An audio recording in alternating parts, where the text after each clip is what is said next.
Happy Pentecost! It's the birthday of our church, and I'm not going to talk about Pentecost too much because I already did on the Gracefully Catholic channel, and I also talked about the Sacred Heart of Jesus and the First Friday's devotion, which I'm doing, so definitely check out that video. But in that video, I didn't include the 12 promises from Jesus, the Sacred Heart of Jesus, so I wanted to share those with you today. So these are the promises of the Sacred Heart of Jesus to families who honor his Sacred Heart. And I actually have all 12 promises listed on the back of this picture that I always keep in my kitchen of Jesus and his Sacred Heart. So it's nice that I have these available to me in my kitchen that I can read at any time. So the first promise from Jesus is, I will give them all the graces necessary for their state of life. So people living out different vocations need different graces. The second promise is, I will establish peace in their families. Every family has a few members that are squabbling or there is some problem, right? So that is a beautiful promise. The third promise is, I will bless every house in which the picture of my heart shall be exposed and honored. So if you can, definitely get a picture of Jesus and his Sacred Heart to hang in your house. The fourth promise is, I will console them in all their difficulties. In this life, we have suffering in this broken world, so everyone can benefit from that fourth promise for sure. So the fifth promise is, I will be their refuge during life and especially at the hour of death. The sixth promise is, I will shed abundant blessings upon all their undertakings. The seventh promise is, sinners shall find in my heart a fountain and a boundless ocean of mercy. The eighth promise is, tepid souls shall become fervent. The ninth promise, fervent souls shall rise speedily to great perfection. The 10th promise is, I will give to priests the power of touching the hardest hearts.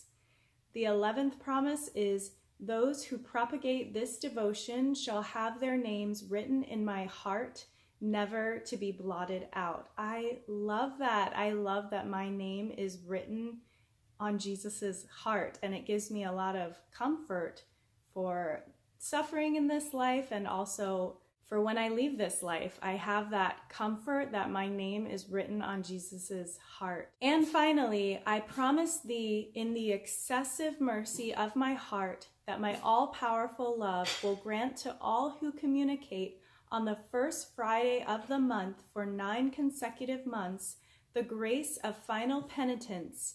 They shall not die in my displeasure, nor without their sacraments. My divine heart shall be their safe refuge in this last moment. So those are the 12 promises to those who honor Jesus's Sacred Heart. So how can you honor Jesus's Sacred Heart?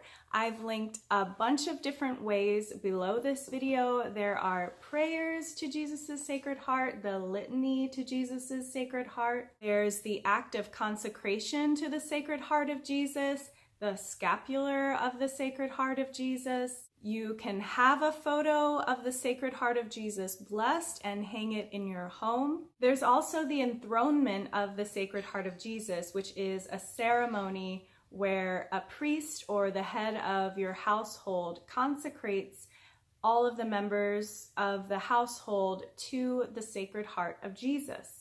And there's the First Friday's devotion. I love the First Friday's devotion. It's a very simple devotion that anyone can do. And I talked about that on the Gracefully Catholic collaborative channel, so definitely check out that video linked below. I mainly talked about St. Margaret Mary in that video, but actually there have been Christians throughout history who have been devoted to the Sacred Heart of Jesus. Medieval Christians, Saint Lutgard, Saint Mechtilda, and Saint Gertrude. I probably pronounced those first two wrong, but those saints, for example, had a great devotion to Jesus and his Sacred Heart, and they had visions of him. Anyway, I hope you enjoyed this video. I hope hearing about the promises that Jesus has made to us has inspired you to honor Jesus and his Sacred Heart in one of the ways that I mentioned, and I have more information linked below. So I hope you have a beautiful weekend, and happy birthday to our church this Pentecost. Wear red to Mass this weekend for Pentecost. And I'll see you next time. God bless you. Bye. So I had some super ripe bananas, wanted to make something for Pentecost. Normally with my ripe bananas, I just whip up some banana bread. I love banana bread. I make it pretty often though, so I wanted to make something different, something special for Pentecost.